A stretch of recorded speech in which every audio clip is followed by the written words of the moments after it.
Good morning, everyone. Welcome to Mississauga, and thank you all for being here today. It's great to be at the Mattamy Home site here this morning. Projects like this show what happens when partners come together with a shared goal: more homes built faster with the crew and tools needed to keep Ontario going strong. We're honoured to be joined by Premier Doug Ford, the Honourable Peter Bethlenfalvy, Minister of Finance, and the Honourable Rob Flack, Minister of Municipal Affairs and Housing, Honourable Graydon Smith, Associate Minister of Housing, and Mayor Carolyn Parrish. Thank you for your leadership and for continuing to lay the foundation for real results across our province. Our government is focused on the big picture of making life more affordable, building the strongest economy in the G7, and protecting Ontario for future generations. That means cutting costs for families, creating good-paying jobs, and ensuring people can find a home in the communities they love. To all our partners and stakeholders, thank you. Your work is powering this progress. And with that, it is my pleasure to welcome the Mayor of Mississauga, Carolyn Parrish. Thank you.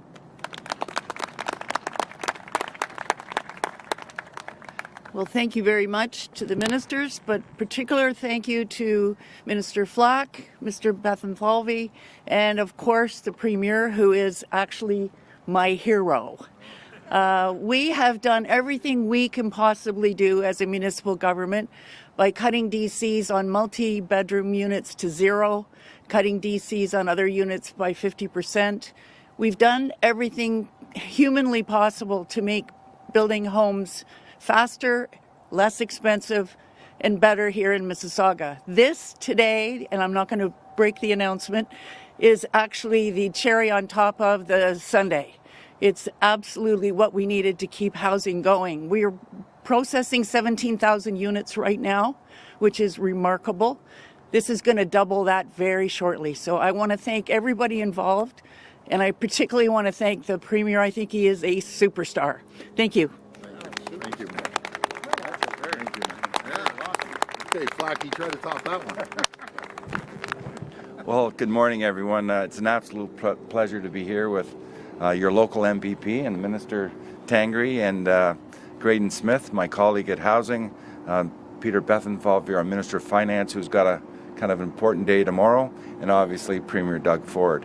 I've got to say it's great to be here with the Mayor. And full disclosure, I grew up about 10 minutes from here with this young man, George Carlson, standing right here, and I emphasize young George because we're still young.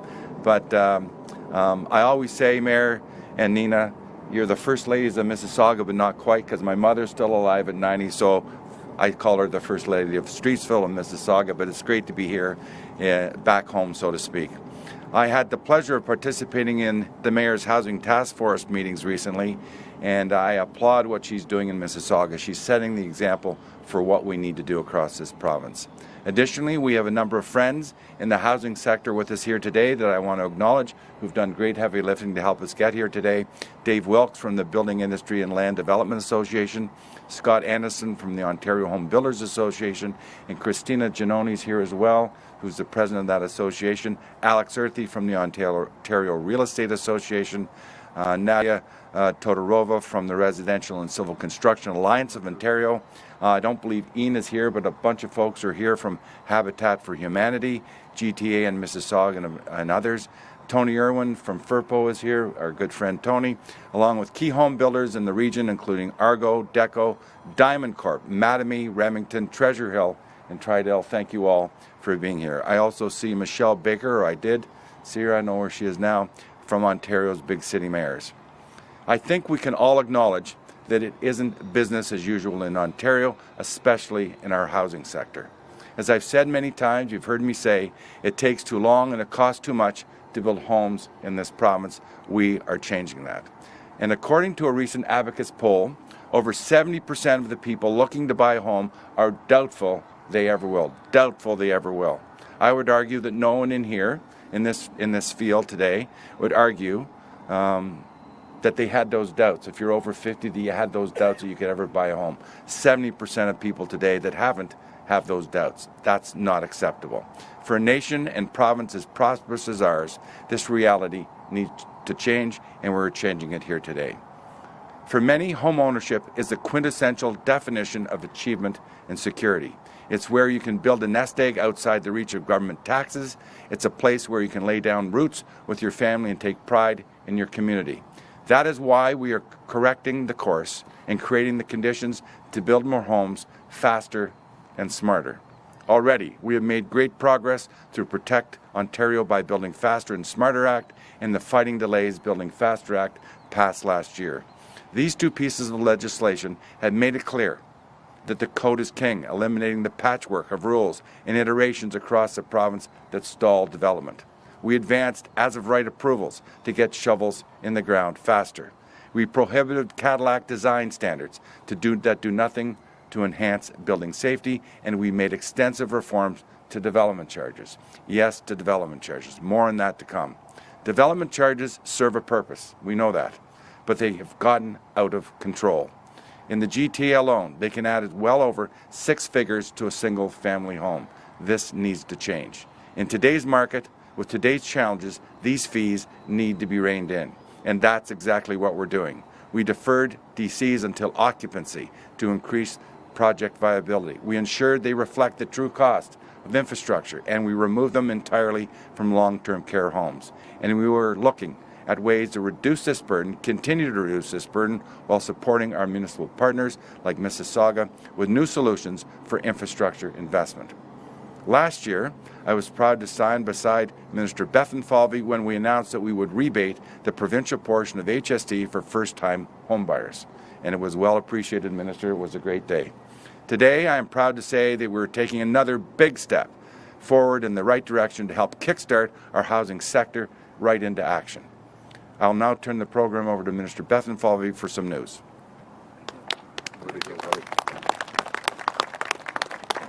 Well, thank you, and good morning, everyone. Bonjour tout le monde on this beautiful morning here in Mississauga. What a great community.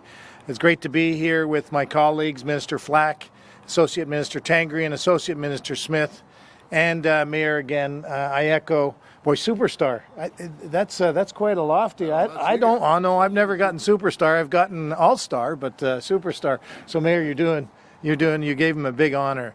And thank you for being here. I want to give a particular shout out, as the Premier said just a few minutes ago, to the great workers standing over there. Let's give a big round of applause. The people who build all this, get up every morning, put shovels in the ground. Thank you, all of you. The past year has seen significant global economic uncertainty, impacting nearly every aspect of the world we once knew. It's clear that the world has changed, and we must be prepared for what that change may bring, even if that means being prepared for tougher times. Il va sans dire que notre monde a changé, et nous devons nous préparer à affronter les conséquences de ces changements, même si cela implique de se préparer à des temps plus sombres. We've seen across the country our fellow provinces announced record deficits, hiked taxes, and cuts to public services. But here in Ontario, we do not believe in raising taxes.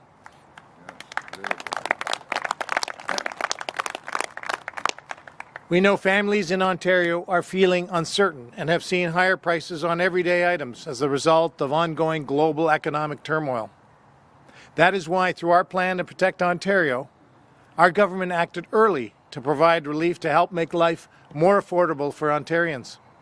In the last year alone, our government provided nearly $12 billion, yes, that's 12 with a B, billion dollars, in support to families and individuals in Ontario. But we know that more can be done. A competitive housing market helps attract and keep construction jobs, while also boosting affordability and growing our economy. As Ontario continues to navigate economic pressures and uncertainty, we continue to build on our track record of keeping costs down for families and individuals and putting money back in their pockets where it belongs. Our pragmatic approach, anchored in the responsible and prudent management of Ontario's finances, remains unwavering, so Ontario remains competitive, resilient, and self-reliant. We will continue to invest in infrastructure that supports growth, competitiveness, public services, job creation, and the province's long-term prosperity. So together, we are building the province we want, not just for today, but for tomorrow. A more competitive, resilient, and self-reliant economy, so Ontario becomes the best place to invest and do business, not just in Canada, but in all of the G7. So I look forward to sharing further details in our 2026 budget tomorrow. And it's my great honor and privilege to introduce someone who is, yes, a superstar and has been, I'll call him the 300-pound gorilla, the 800-pound gorilla. He's championed. He's champion. That's going to cost me, I know. You're treading on fine ice there, buddy. But I really, nice. But I really want to say this in all seriousness. The Premier has been advocating strongly. You've heard him in the public domain, fighting for workers, fighting for construction jobs, fighting for housing affordability.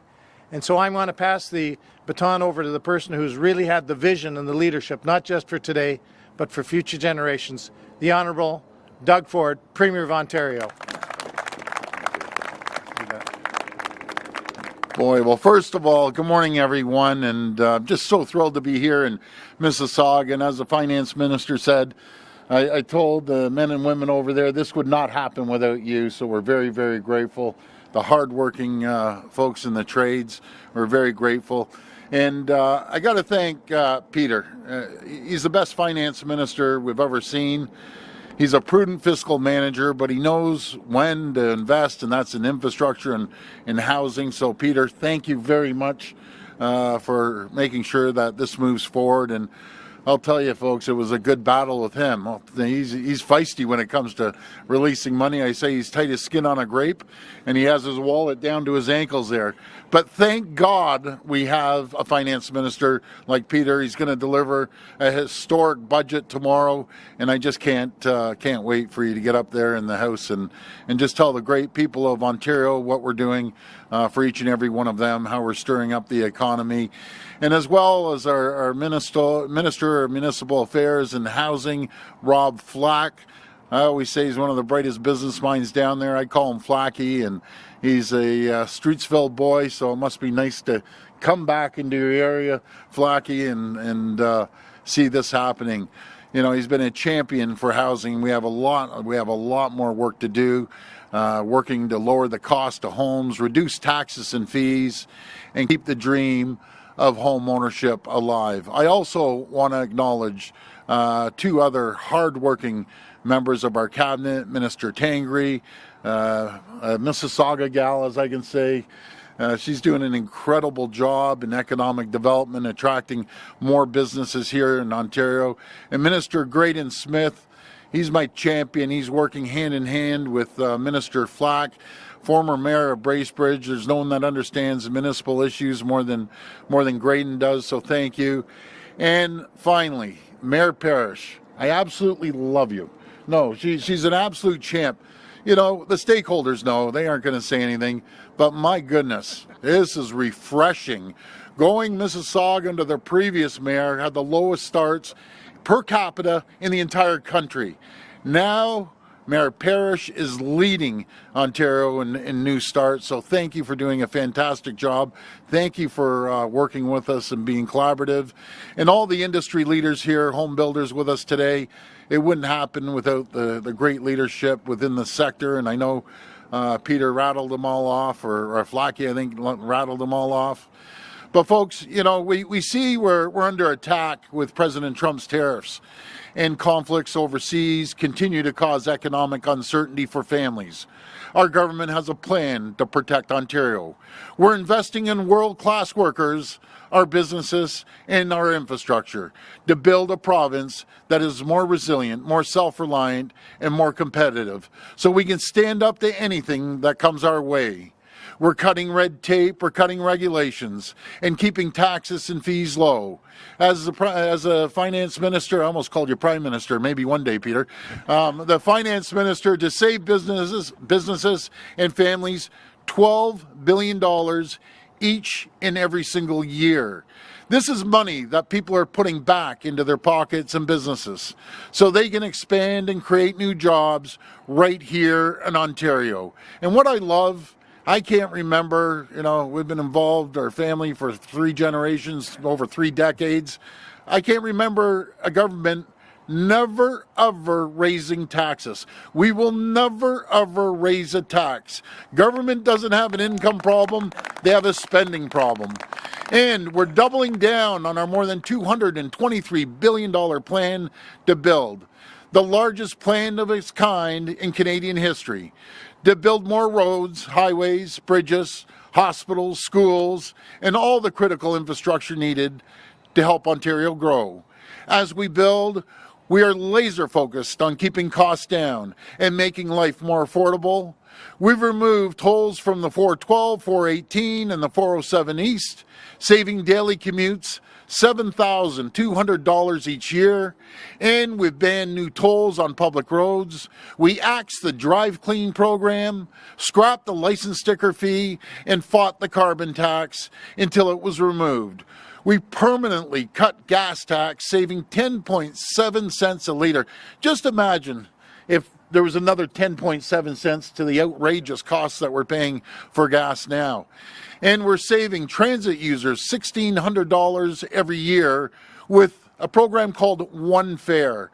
And I'll explain it quickly. Say you're up in Barrie, you hop on the GO train, you go down to Union Station, you hop on the TTC, and then you hop on Mississauga Transit, all on one fare. So that saves a tremendous amount of money. We've never ever raised a tax, and we will never raise a tax, because I know how hard the people of this province work for their paychecks. And I will always fight to put more money back into the pockets of taxpayers. For most families in Ontario, buying a home is the biggest financial decision they will make in their lives. But for too many families, the dream of home ownership is being pulled out of reach by high costs and economic uncertainty. One of the biggest factors in the increased cost of housing is government taxes, fees, and development charges that add hundreds of thousands of dollars to the cost of a new home. Our government has been working hard to lower the cost of housing and get more shovels in the ground. We've invested historic amounts in housing enabling infrastructure to a tune of $4 billion. So many municipalities can build the infrastructure they need without raising development charges on home buyers. That includes $1.2 billion for the Building Faster Fund and a historic $4 billion for the Municipal Housing Infrastructure Program. We also cut the HST on purpose-built rentals 3 years ago, and as a result, rental housing starts reached nearly 24,000 last year, up from 18,000 before the rebate took effect. And last fall, we announced that we would remove the HST from nearly all new homes purchased by first-time home buyers. In partnership with the federal government, today we're going even further. I'm thrilled to announce that as part of tomorrow's 2026 provincial budget, we will be rebating the full HST for all new homes. No matter if you're a first-time buyer, second, or a 10-time buyer, you're getting the HST deducted, valued at $1 million or less, providing up to $130,000 in relief for home buyers. To reflect the reality of Ontario's housing market, we will extend that to a $130,000 rebate to new homes valued between $1 million and then $1.5 million. And then after $1.5 million, it's going to slope down to $1.875 million. Today's announcement is made possible in part because of our partnership with the federal government, which is cost-sharing with us in support of provincial housing initiatives. This additional funding will cover the federal 5% portion of the HST, which will allow us to provide a full 13% HST rebate instead of just covering the provincial portion. I want to thank the Prime Minister. Prime Minister Carney is a great partner, and I just appreciate him doing this. This is going to make a massive, massive difference in making this possible. This rebate will deliver nearly $2.2 billion in tax relief, kickstart the construction of 8,000 additional homes, support up to 21,000 jobs, boost Ontario's GDP by up to $2.7 billion, and bring the dream of home ownership in reach for thousands of Ontario families. This tax relief will last from April the 1st this year to the end of March next year. So my message to everyone from the building sector here today is very simple. Start building. I also have a message for Ontario municipal leaders across Ontario. We're doing our part by cutting taxes and fees and investing in housing enabling infrastructure, but we need you to step up too. Some mayors, like Mayor Parish, which is my champion, Mayor Brown, Mayor Del Duca, Mayor Nuttall, and Mayor Dilkins, they've been true leaders in removing or reducing development charges, but we need more mayors to follow her lead and cut these costly fees that add hundreds of thousands of dollars to the cost of new homes so we can get building and help more families find a home that meets their needs and their budgets. Our government will continue to deliver on our plan to protect Ontario by speeding up construction and lowering the cost of building across the province, and we'll continue to do it without raising a tax on the hardworking people of this province. A message to the great people of this province: if you're in the position to buy a new home, no matter if it's a condo or a townhome or a detached home, please get everything together. You have 1 year to see this $130,000 reduction in cost. Please go out there, talk to your bankers, and start buying the homes. Thank you, everyone, and may God bless the people of Ontario. Thank you. We will now take questions from the media. Media can come to the microphone and state their name and outlet. Just a reminder, the format is one question and one follow-up. First question. Hi there, Lorenda Reddicope with CBC News. Hi, Lorenda. Hi.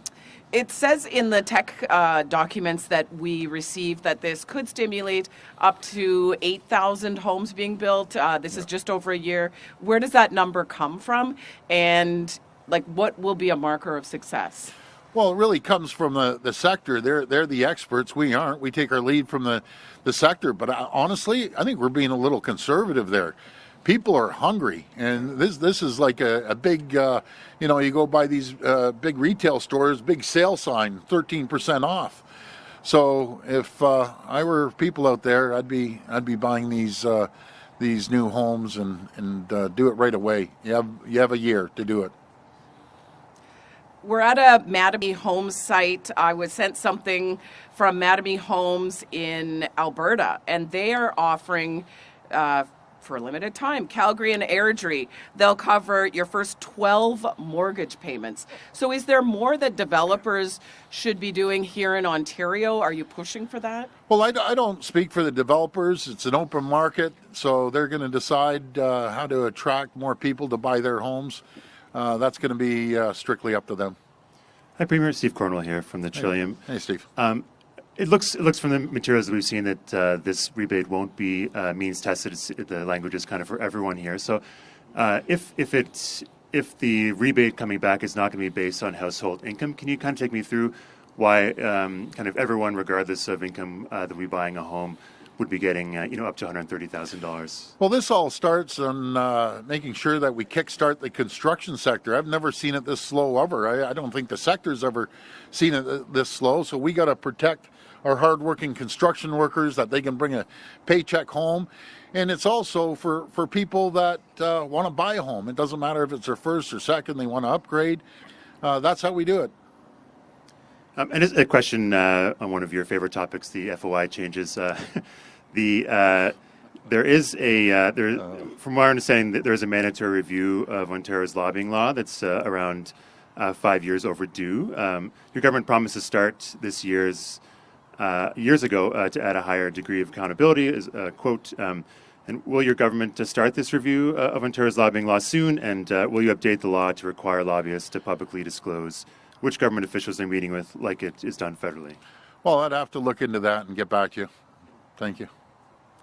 Hey, good morning, Premier Colin DeMello from Global News. I'm wondering if you can take us inside the negotiations that you guys were having with the federal government. It seems like it was a months-long negotiation to get them to this point on joining you guys with the HST.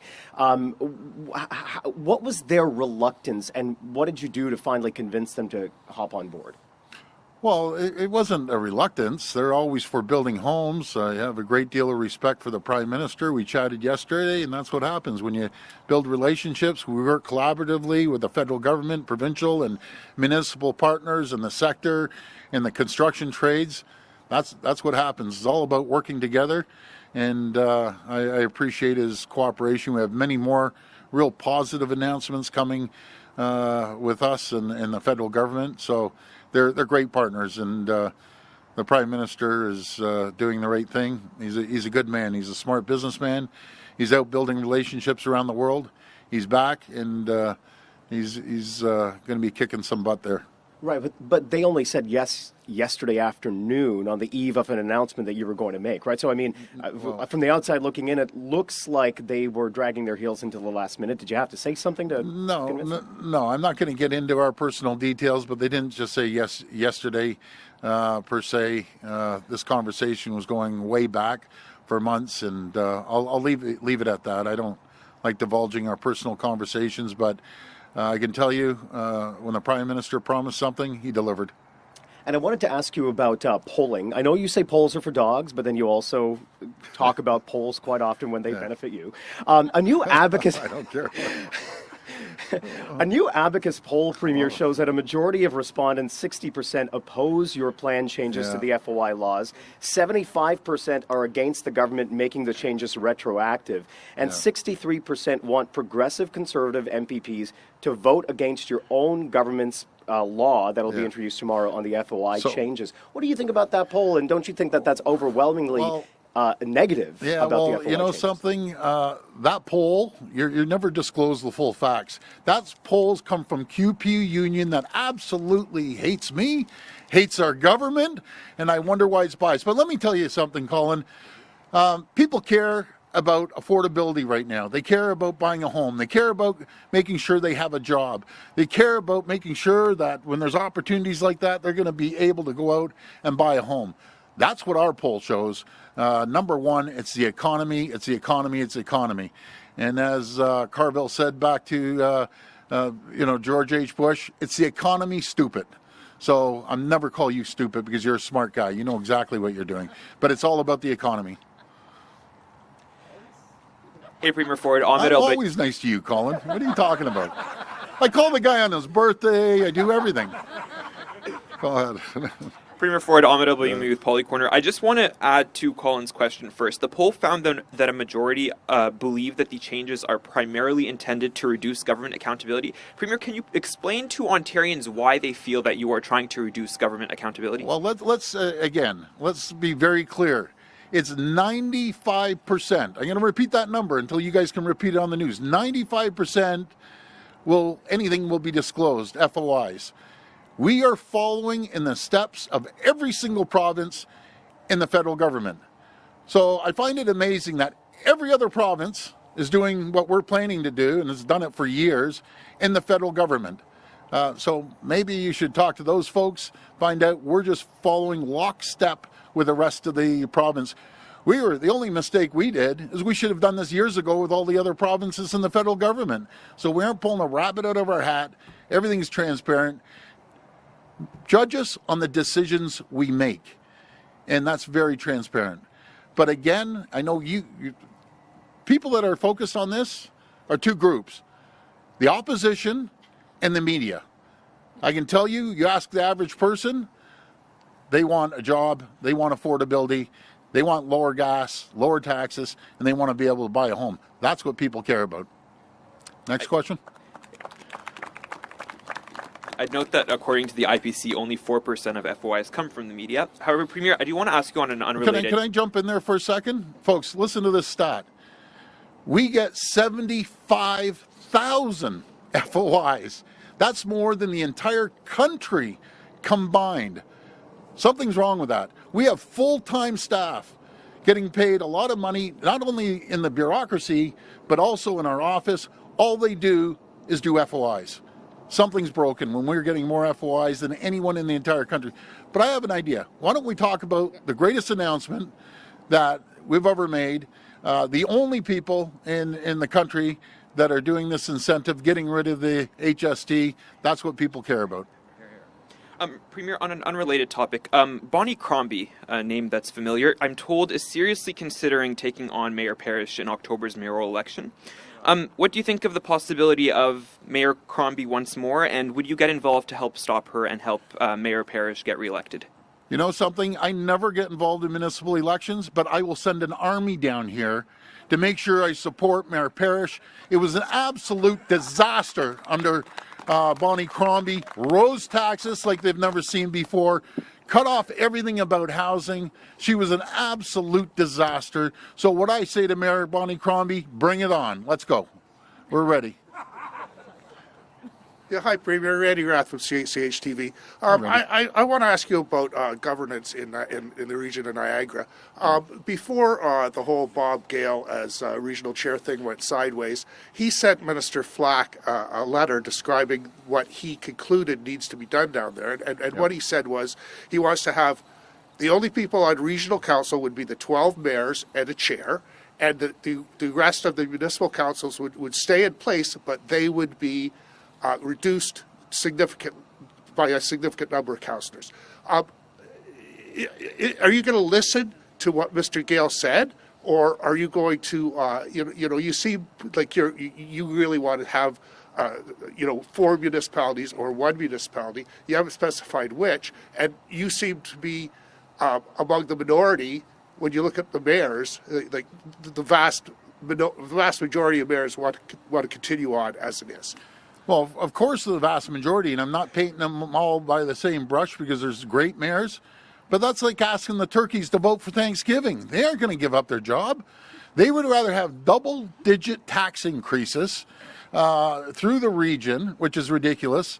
Folks, in Niagara, and just roughly a population of 500,000, they have 126 politicians.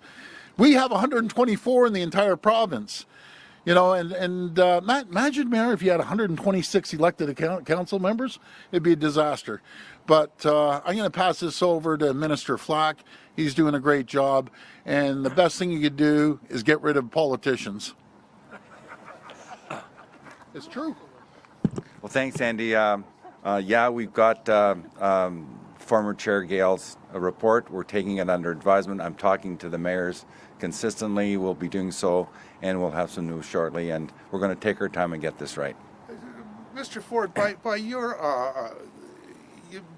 it's a great line, by the way, the turkey's voting for Thanksgiving. But it tells me, am I to assume that you are going to force a restructuring on that community? Are you going to force either a 1-city or a 4-city model? Can I assume that because of what you're saying? I'm going to let the minister deal with this. He's doing an incredible job, and let's see what all irons out at the end of the day. But we have to drive more efficiency, especially in the regions. By the way, all local towns or cities, guess what? They have one thing in common. They all hate the region. This will be the last reporter. Morning, Premier. This question is for John Woodward from CTV News. Yes. 6 former Toronto mayors pointing to data from the Ontario Coroner's Office showing overdose deaths are up since the closure of some supervised consumption sites. Does this affect your thinking in wanting to close more of them? Well, whoever the former mayors are totally wrong, because there was a study that just came out of University of Alberta that shows that is totally false. Matter of fact, in some cases, it cleans it up. You have 2 choices. Either build heart hubs that we're spending over $500 million to get them in there, to get them into rehab, to clean them up, get roof over their head, get them a good paying jobs, get them back on their feet. I want to help these people, but I'm not going to sit back as you put these injection sites in the middle of communities. There's needles all over the place. It's dangerous for kids and communities. They're in the parks. It's terrible. And we're closing them down. We're going to do something else. We're going to help these people rather than just giving them more drugs, more needles, encouraging drug use. I'm dead against. I want to help these people. It's like giving an alcoholic the LCBO card and saying, here's an endless spend limit. Go in there and we're going to try to clean you up. Not going to happen. So I'm passionate about this. I think every family has a friend or a family member or something has has faced these situations of addiction. I'm passionate. We're going to help these people, but I'm not handing out needles and all the drug paraphernalia. Not happening here in Ontario. This concludes today's questions and press conference. Anyways, thanks everyone. I appreciate everyone coming. Let's start selling these homes. Let's start building them. And people of Ontario, please go out and purchase a new home. Thank you and God bless.